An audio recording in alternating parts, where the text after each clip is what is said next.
ನಮಸ್ಕಾರ ವೀಕ್ಷಕರೇ, ಧ್ವನಿ ಸಂಜೆ ವಾಹಿನಿಗೆ ಸ್ವಾಗತ.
ಮೊದಲಿಗೆ ದೀಪ ಪ್ರಜ್ವಲನೆ, ನಂತರದಲ್ಲಿ ನಂದಿನಿ ಪ್ರಸಾದ್ ಅವರಿಂದ ಪ್ರಾರ್ಥನೆ, ಆ ನಂತರ ಶ್ರೀ ವಿದ್ಯಾಮುರಳಿ ಅವರಿಂದ ಭರತನಾಟ್ಯ ಕಾರ್ಯಕ್ರಮ ನಡೀತು. ಆ ನಂತರದಲ್ಲಿ ನಮ್ಮ ಶಾಲೆಯ ಎಲ್ಲ ಶಿಷ್ಯವೃಂದದವರಿಂದ ಗಾಯನ ಕಚೇರಿ ನಡೆದಿದೆ. ಪುಟಾಣಿ ಮಕ್ಕಳು 6 ವರ್ಷದಿಂದ 60 ವರ್ಷದವರೆಗೂ ಹಾಡಿದ್ದಾರೆ ಸರ್. ಇವತ್ತು ಈ ವೇದಿಕೆಯಲ್ಲಿ ಅತಿ ದೊಡ್ಡ ಮತ್ತು ಸುಂದರವಾದ ಕಾರ್ಯಕ್ರಮ ಬೆಳಗ್ಗೆಯಿಂದ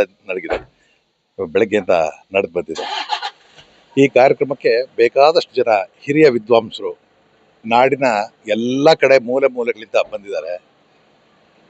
ಇವರ ಹಾರೈಕೆ ಎಲ್ಲ ನಮ್ಮ ಶಾಲೆ ಮೇಲೆ ಇರುತ್ತೆ ಅಂತ ನನಗೆ ಅನ್ನಿಸ್ತಾ ಇದೆ. ನಮ್ಮ ಪೂರ್ವಜರು ಚಿಂತ್ರಪಲ್ಲಿ ವೆಂಕಟರಾಯರು ಅಂತ, ನಮ್ಮದು 800 ವರ್ಷದ ಹಳೆಯ ಪರಂಪರೆ. ನಮ್ಮ ಮನೇಲಿ ಇವತ್ತು ಕೂಡ ಆದಿಲ್ ಶಾಹಿ ಕೊಟ್ಟಿರ್ತಕ್ಕಂಥ ಸನ್ನದ್ದು ಇದೆ ಸರ್. ಇದು ಸಂಗೀತಕ್ಕಾಗಿಯೇ ಈ ಗ್ರಾಮ ಇದೆ ಅಂತ.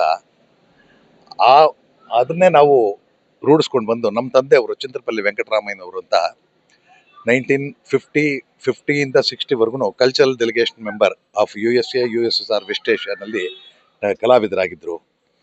ಅವರು ದೈವಾಧೀನರಾದ ನಂತರ ನಮ್ಮ ಶಾಲೆಯಲ್ಲಿ ನಾನು, ನಮ್ಮ ಸೋದರ ಮಾವಂದರಾದ ಚಿಂತ್ರಪಲ್ಲಿ ಕೃಷ್ಣಮೂರ್ತಿಗಳಲ್ಲಿ ಹಾಗೂ ಶ್ರೀಕಾಂತ ನಾಗೇಂದ್ರ ಶಾಸ್ತ್ರಿಗಳು ಹಾಗೂ ಚಿಂತ್ರಪಲ್ಲಿ ಕೆ ರಮೇಶ್ ಅವರಲ್ಲಿ ಸಂಗೀತ ಕಲಿತು ಇವತ್ತು 100 ಜನ ವಿದ್ಯಾರ್ಥಿಗಳು ನಮ್ಮ ಶಾಲೆಯಲ್ಲಿ ಕಲಿತು ಬೇಕಾದಷ್ಟು ವೇದಿಕೆಗಳಲ್ಲಿ ಹಾಡ್ತಾ ಇದ್ದಾರೆ. ಜೂನಿಯರ್, ಸೀನಿಯರ್, ಪ್ರೀ ವಿದ್ವತ್ ಮ್ಯೂಸಿಕ್ನಲ್ಲಿ ರ್ಯಾಂಕ್ ತೊಗೊಂಡಿದ್ದಾರೆ ನಮ್ಮ ಸ್ಟೂಡೆಂಟ್ಸು. ಇದನ್ನು ಹೇಳ್ಕೊಳ್ಳೋಕ್ಕೆ ನಮ್ಮ ಪರಂಪರೆಗೂ ಹಾಗೂ ನನಗೂ ಮತ್ತು ನಮ್ಮ ಶಾಲೆಗೂ ತುಂಬ ಸಂತೋಷ ಆಗ್ತಾ ಇದ್ದಾರೆ. ಇದು ನಮ್ಮ ಶಾಲೆಯಿಂದ ನಡೆದು ಬಂದಿರತಕ್ಕಂಥ ಇವತ್ತು ತುಂಬ ವಿಜೃಂಭಣೆಯಿಂದ ನಡೆದಿದೆ.